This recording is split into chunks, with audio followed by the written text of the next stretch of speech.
8월 19일 에스더 4장 1절에서 7장 10절. 4장 에스더가 백성을 구하겠다고 약속하다. 모르드게는 이 모든 일을 알고서 옷을 찢고 굵은 베옷을 걸치고 죄를 뒤집어 쓴 채로 성 안으로 들어가서 대성통곡을 하였다.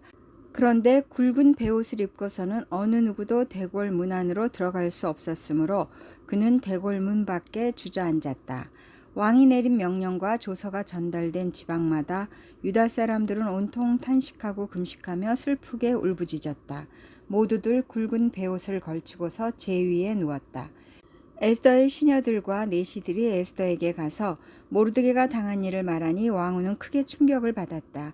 에스더가 모르드게에게 옷을 보내며 굵은 베옷을 벗고 평상복으로 갈아입기를 권하였지만 모르드게는 듣지 않았다. 에스더는 왕이 자기를 보살피라고 보내준 궁전 내시 가운데서 하닥을 불러서 무엇 때문에 모르드게가 괴로워하는지 왜 그러는지 알아보라고 하였다. 하닥은 대궐 문 앞 도성 광장에 있는 모르드게에게로 갔다. 모르드게는 자기에게 일어난 일을 처음부터 끝까지 하닥에게 모두 이야기하였다. 하만이 유다 사람을 모조리 없애려고 왕의 금고 줄납을 맡은 관리들에게 주어 입금하겠다고 약속한 돈의 정확한 액수까지 밝혔다. 모르드게는 수산성에 선포된 유다 사람을 전멸시키라는 칙령의 사본을 하닥에게 건네주면서 에스더에게 그것을 보이고 설명하여 드리라고 하였다. 또한 모르드게는 에스더가 직접 어전에 나가서 왕에게 자비를 구하고 최선을 다하여 자기 결례를 살려달라고 탄원하도록 하닥을 시켜서 부탁하였다. 하닥은 돌아가서 모르드게에게 들은 이야기를 에스더에게 전하였다. 에스더는 다시 하닥을 보내서 모르드게에게 이렇게 전하라고 하였다. 임금님이 부르시지 않는데 안뜰로 들어가서 왕에게 다가가는 자는 남자든지 여자든지 모두 사형으로 다스리도록 되어 있습니다. 이러한 법은 모든 신하들과 왕이 다스리는 모든 지방 백성들이 다 알고 있습니다. 다만 임금님이 금으로 만든 규를 내밀어서 목숨을 살려주실 수는 있습니다. 그런데 임금님이 나를 부르지 않으신 지가 벌써 30일이나 되었습니다. 하닥 일행이 에스더의 말을 그대로 모르드게에게 전하니 모르드게는 그들을 시켜서 에스더에게 다음과 같이 전하라고 하였다. 왕후께서는 궁궐에 계시겠다고 하여 모든 유다 사람이 겪는 재난을 피할 수 있다고 생각하십니까? 이런 때에 왕후께서 입을 다물고 계시면 유다 사람들은 다른 곳에서라도 도움을 얻어서 마침내는 구원을 받고 살아날 것이지만 왕후와 왕후의 집안은 멸망할 것입니다. 왕후께서 이처럼 왕후의 자리에 오르신 것이 바로 이런 일 때문인지를 누가 압니까? 에스더는 다시 그들을 시켜서 모르드게에게 이렇게 전하라고 하였다. 어서 수산에 있는 유다 사람들을 한 곳에 모으시고 나를 위하여 금식하게 하십시오. 사흘 동안은 밤낮 먹지도 마시지도 말게 하십시오. 나와 내 시녀들도 그렇게 금식하겠습니다. 그렇게 하고 난 다음에는 법을 어기고서라도 내가 임금님께 나아가겠습니다. 그러다가 죽으면 죽으렵니다. 모르드게는 나가서 에스더가 일러준 대로 하였다. 5장 에스더가 왕과 하만을 잔치에 초대하다. 금식한 지 사흘째 되는 날에 에스더는 왕후의 예복을 입고 대궐 안뜰로 들어가서 대궐을 마주보고 섰다. 그때 왕은 어전한 이 왕자에서 문 쪽을 바라보고 앉아 있었다. 왕이 에스더 왕후가 뜰에 서 있는 것을 사랑스러운 마음으로 바라보고 쥐고 있던 금규를 에스더에게 내밀자 에스더가 가까이 다가가서 그 규의 끝에 손을 대었다. 왕이 그에게 말을 건네었다. 웬일이오 에스더 왕후, 무슨 소청이라도 있어? 당신에게라면 나라의 절반이라도 떼어주겠소. 에스더가 말하였다. 임금님께서 허락하시면 내가 오늘 잔치를 차리고 임금님을 모시고 싶습니다. 하만과 함께 오시면 좋겠습니다. 왕은 곧 명령을 내렸다. 에스더의 말대로 하겠다. 곧 하만을 들라 하여라. 왕과 하만은 에스더가 베푼 잔치에 갔다. 함께 술을 마시다가 왕은 또다시 에스더에게 물었다. 당신의 간청이 무엇이오? 내가 들어주겠소. 당신의 소청이면 나라의 절반이라도 떼어주겠소. 에스더가 대답하였다. 내가 드릴 간구와 소청은 별것이 아닙니다. 내가 임금님께 은혜를 입게 되어 임금님께서 기꺼이 나의 간청을 들어주시고 나의 소청을 받아주시겠다면 나는 내일도 잔치를 차리고 두 분을 모시고 싶습니다. 임금님께서는 하만과 함께 오시기 바랍니다. 그때 임금님의 분부대로 나의 소원을 임금님께 아뢰겠습니다. 하만의 음모. 그날 하만은 마음이 흐뭇하여 아주 즐거운 기분으로 대궐을 나섰다. 대궐문을 지나는데 거기에서 문을 지키고 있는 모르드게는 일어나지도 않고 인사도 하지 않았다. 그것을 보고서 하만은 그만 화가 잔뜩 치밀어 올랐지만 꾹 참고 집으로 돌아갔다. 하만은 친구들과 자기 아내 세레스를 불러놓고 자기는 재산도 많고 아들도 많으며 왕이 여러모로 자기를 영화롭게 하여 주고 자기를 다른 대신들이나 신하들보다 더 높은 벼슬자리에 앉혔다면서 그들 앞에서 자랑하였다. 하만은 덧붙여서 말하였다. 그것뿐인 줄 아는가? 에스더 왕후께서 차린 잔치에 임금님과 함께 초대받은 사람은 나 하나밖에 없다네. 왕후께서는 내일도 임금님과 함께 오라고 나를 초대하셨다네. 그러나 대궐문에서 근무하는 모르드게라는 유다 여성만 보면 이런 모든 것이 나에게 하나도 만족스럽지 않네. 그의 아내 세레스와 친구들이 하나같이 하만에게 말하였다. 높이 50자짜리 장대를 세우고 내일 아침에 그 자를 거기에 달도록 임금님께 말씀을 드리십시오. 그런 다음에 임금님을 모시고 잔치에 가서 즐기십시오. 하만은 그것이 참 좋은 생각이라고 여기고 곧 장대를 세우도록 하였다. 6장. 왕이 모르드게를 높이다. 그날 밤 왕은 잠이 오지 않아서 자기의 통치를 기록한 궁중실록을 가지고 오라고 하고 자기 앞에서 소리를 내어 읽게 하였다. 실록에는 대궐문을 지키던 왕의 두 넷이 빅다나와 데레스가 아하수에로 왕을 죽이려고 한 음모를 모르드게가 알고서 고발하였다는 내용이 기록되어 있었다. 왕이 물었다. 이런 일을 한 모르드게에게 나라에서는 어떻게 대우하였으며 어떤 상을 내렸느냐. 그곳에 있던 시종들이 대답하였다. 나라에서는 그에게 아무런 상도 내리지 않았습니다. 왕이 다시 물었다. 궁궐들에 누가 있느냐. 마침 그때 하만이 왕에게 자기 집에 세운 장대에 모르드게를 달아 죽일 수 있도록 허락을 받으려고 궁전 바깥들에 와 있었다. 시종들은 하만이 뜰에 대령하고 있다고 대답하였다. 왕이 명령하였다. 들라고 일러라. 하만이 안으로 들어오니 왕이 그에게 물었다. 내가 특별히 대우하고 싶은 사람이 있는데 그에게 어떻게 하면 좋을지 말하여 보시오. 하만은 왕이 특별히 대우하고 싶은 사람이라면 자기 말고 또 누가 있으랴 싶어서 왕에게 이렇게 건의하였다.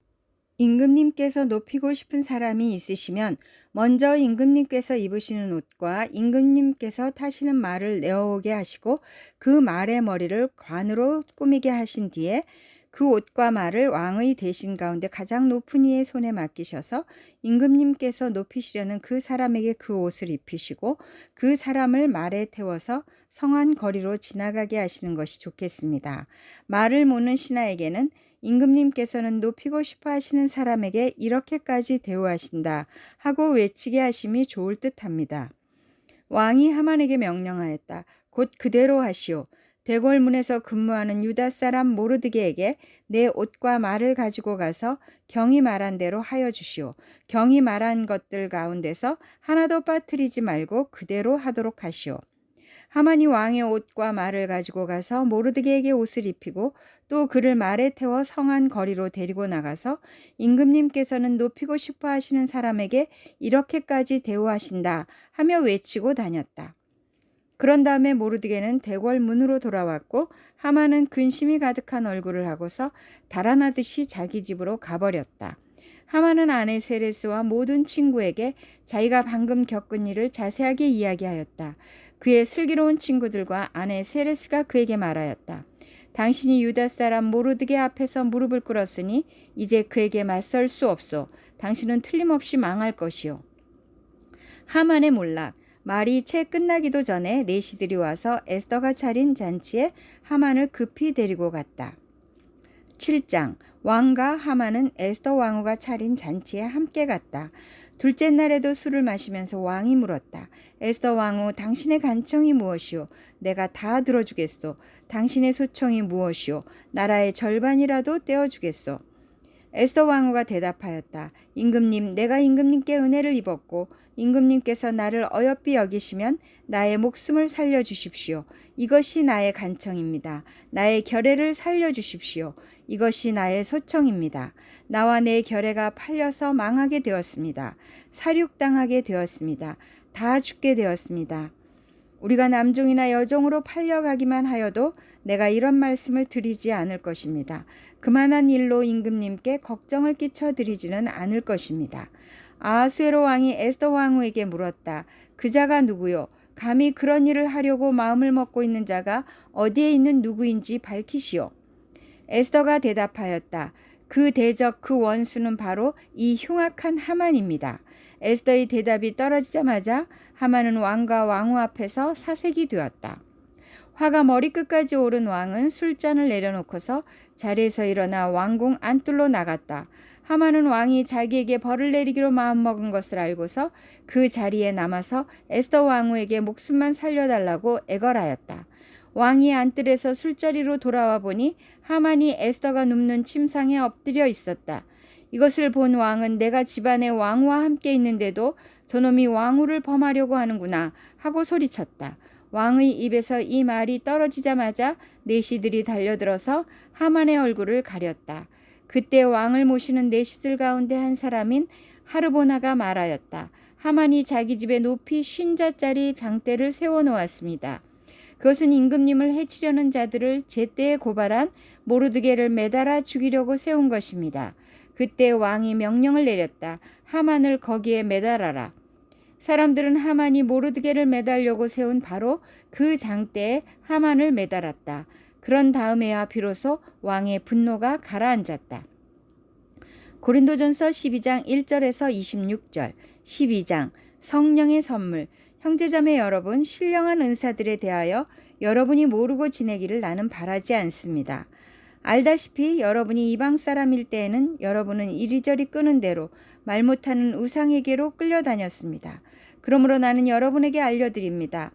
하나님의 영으로 말하는 사람은 아무도 예수는 저주를 받아라 하고 말할 수 없고 또 성령을 힘입지 않고서는 아무도 예수는 주님이시다 하고 말할 수 없습니다. 은사는 여러 가지지만 그것을 주시는 분은 같은 성령이십니다. 섬기는 일은 여러 가지지만 섬김을 받으시는 분은 같은 주님이십니다. 일의 성과는 여러 가지지만 모든 사람에게서 모든 일을 하시는 분은 같은 하나님이십니다. 각 사람에게 성령을 나타내 주시는 것은 공동 이익을 위한 것입니다. 어떤 사람에게는 성령을 통하여 지혜의 말씀을 주시고 어떤 사람에게는 같은 성령을 따라 지식의 말씀을 주십니다.